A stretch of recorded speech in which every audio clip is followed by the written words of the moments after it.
Olá pessoal, nessa disciplina a gente vai ver o conteúdo relacionado ao teste de software.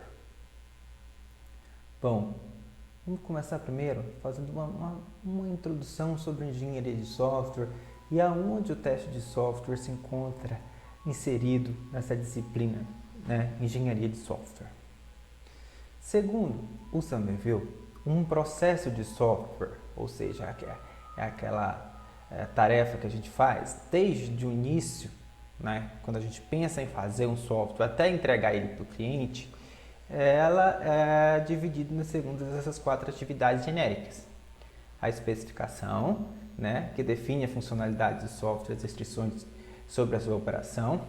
O projeto e implementação, onde o software que atende a especificação deve ser produzido. Especificação é aquilo que a gente pegou com o cliente. A validação, onde o software deve ser validado para garantir que ela ofereça o que o cliente deseja. Ou seja, a gente tem que saber realmente se é aquilo que o cliente quer.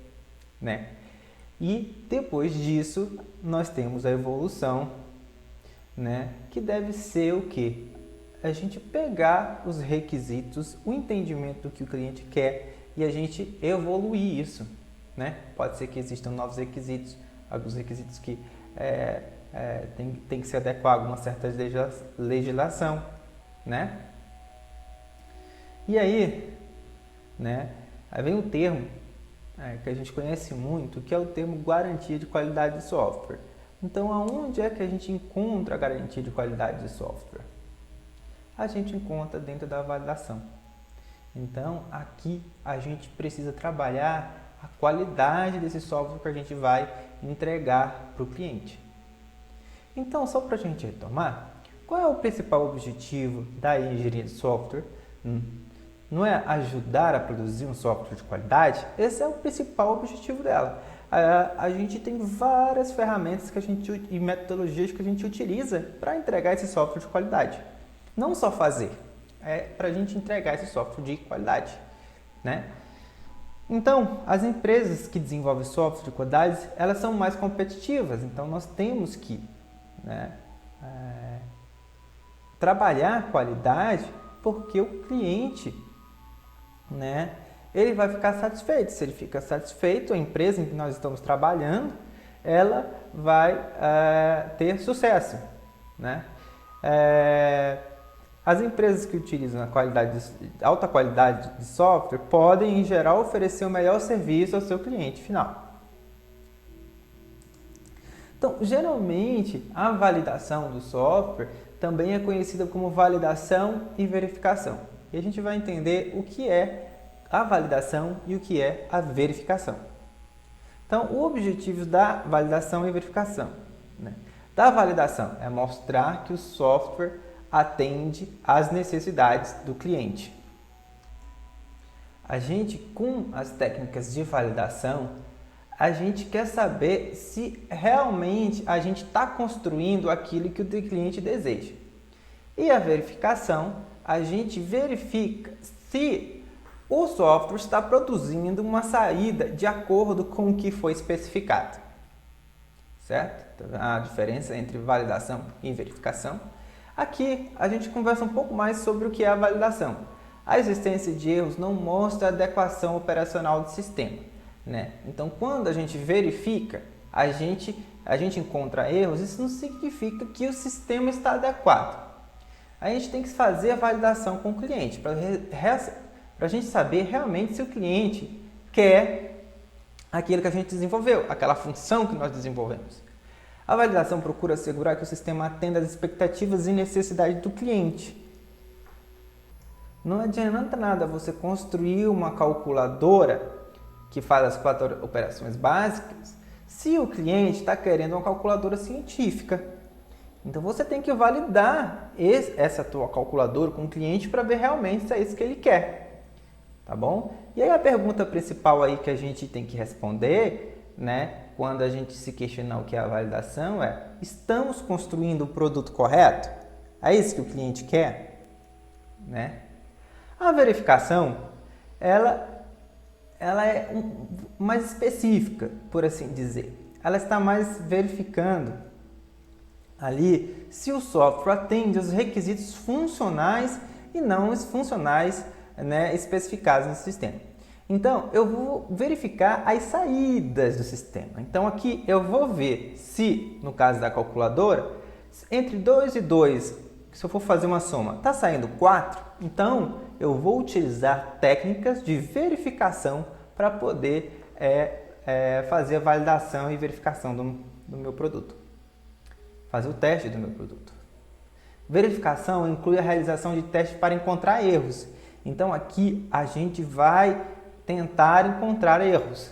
Ó, veja aqui, nesse caso, a inexistência de erros não mostra que a adequação operacional do sistema está ok. Então, quando a gente faz a verificação, a gente trata os erros, mas depois da verificação, nós temos que validar com o cliente ainda para ver se realmente é isso que ele quer.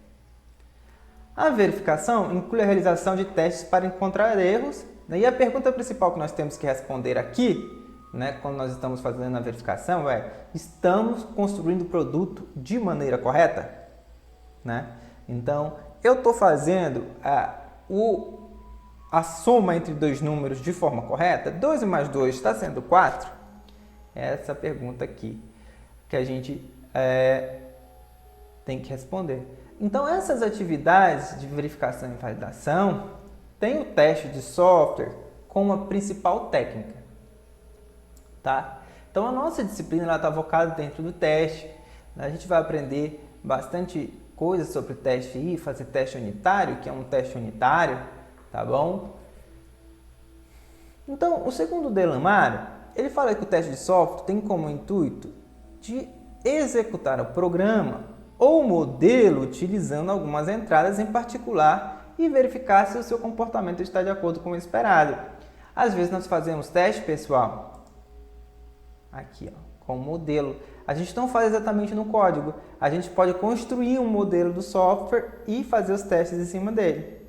Nem todos os softwares a gente tem um código. São considerados os sistemas legados. E aí são sistemas que a gente precisa integrar com outros sistemas que a gente desenvolve e a gente tem que fazer os testes de integração ali. E aí a gente constrói esses modelos. Uma outra definição é revelar defeitos ainda não identificados. Então esse é o objetivo do teste também, é encontrar defeitos ainda não identificados. Quando devemos aplicar os testes de software? Olha, a gente tem aqui um ciclo de vida, né? O tempo, o modelo de negócio, os requisitos, análise de modelagem, implementação. E aí a gente tem um teste, né? Geralmente isso aqui acontece, não é uma fase em cascata, tá? Geralmente ela é uma fase aqui que acontece em paralela e depois a disponibilização. Então, por que é importante testar? Né? Por quê? Se a gente não testar, o software não vai funcionar corretamente, a gente vai ter prejuízo financeiro, porque o software vai ter que voltar e a gente vai ter que despender de mais pessoas para poder consertar aquele software, enquanto elas poderiam já estar trabalhando em outro projeto. Quando a gente entrega um produto que ele não funciona corretamente, a gente tem uma perda de credibilidade também, perda de qualidade e retrabalho, que entra, né, entre os dois itens anteriores, perda de confiança, quando a gente tem a credibilidade afetada, a gente tem a perda de confiança e, em alguns casos, ali até ações legais que a gente pode sofrer por não ter cumprido com o que foi acordado no contrato. Olha, a gente tem um gráficozinho aqui que mostra o tempo, né, a fase de ciclo de vida de um software, em que a gente tem o custo.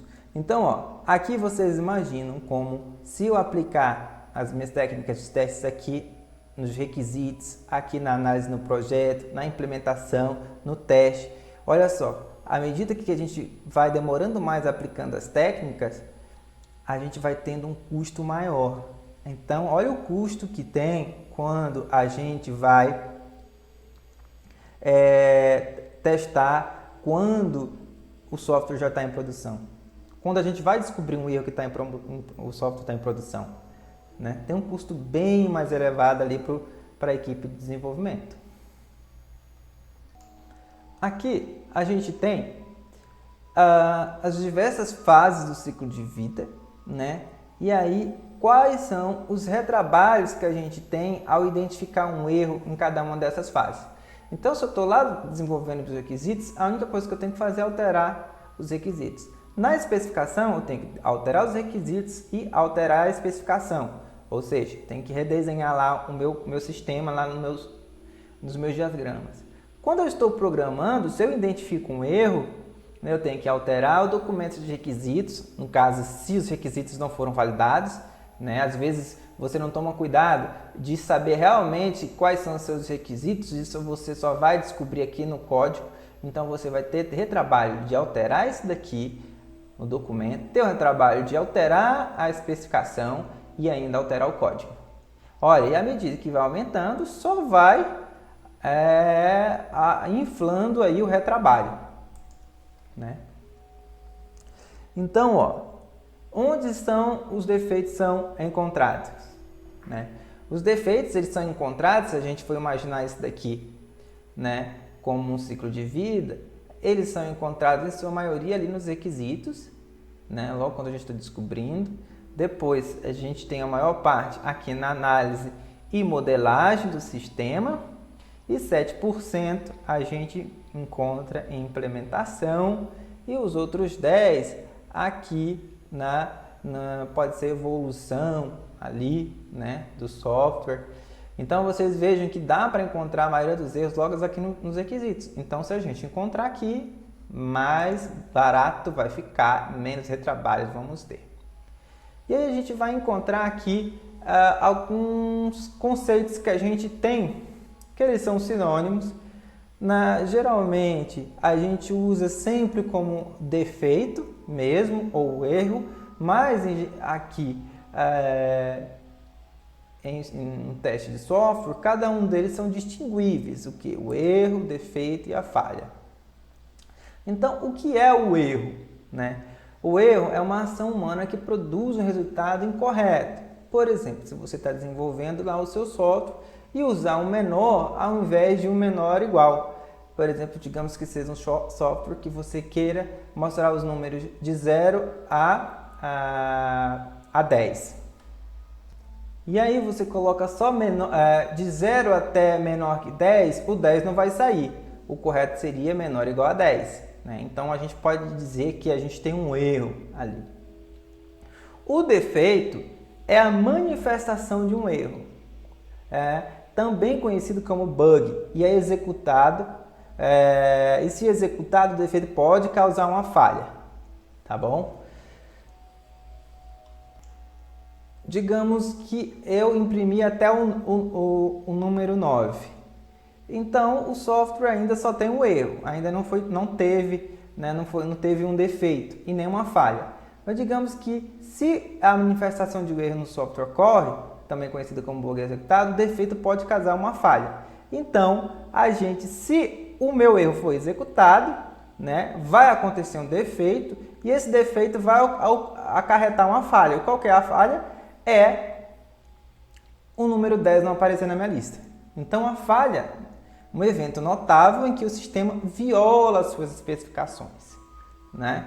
Então, a minha especificação era mostrar o número de 0 a 10. Eu, por um erro, coloquei no meu código até 9.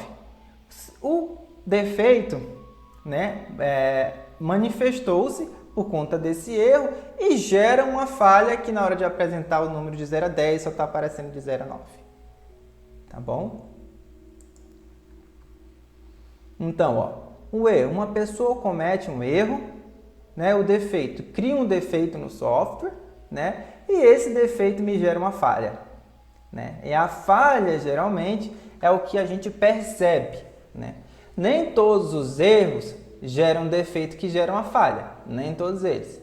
Né? Como você já deve ter percebido, tem alguns programas lá que tem um erro e está produzindo uma saída lá bonitinha. Mas se eu colocar uma entrada diferente, ele vai ser executado o erro e vai apresentar uma falha.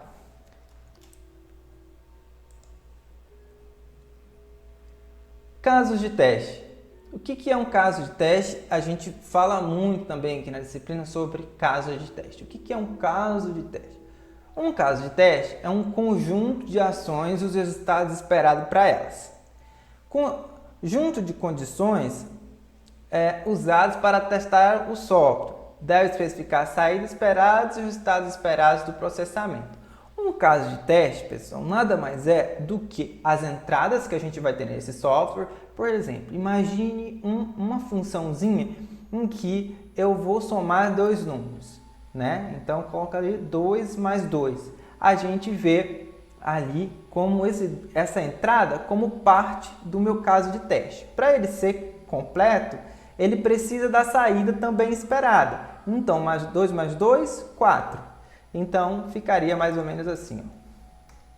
No caso de teste, nesse caso, seria 2 mais 2 e a saída aqui seria 4. Isso daqui seria meu caso de teste, né? São as entradas esperadas, né? As entradas do meu programa e a saída esperada.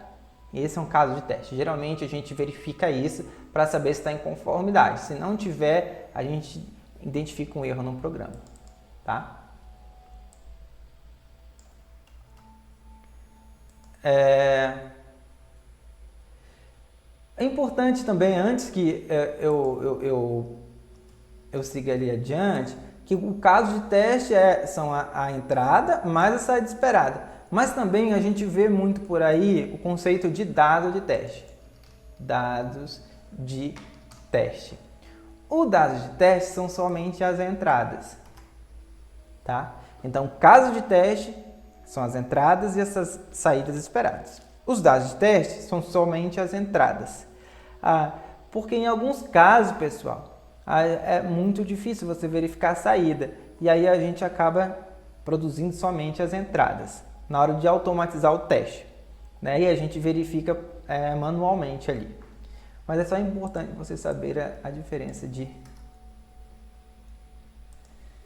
dados de teste e casos de teste. Olha só, um exemplo aqui que a gente tem de dados de teste. Então a gente pode ver até aqui como um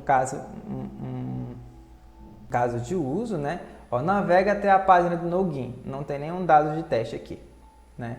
O resultado esperado, deve fazer o login. O usuário pode efetuar o login. O status do meu caso de teste é passar, tá? Isso aqui inclusive a gente faz depois um documento com todas essas especificações. Por exemplo, o degrau 2, forneça o nome do usuário, válido.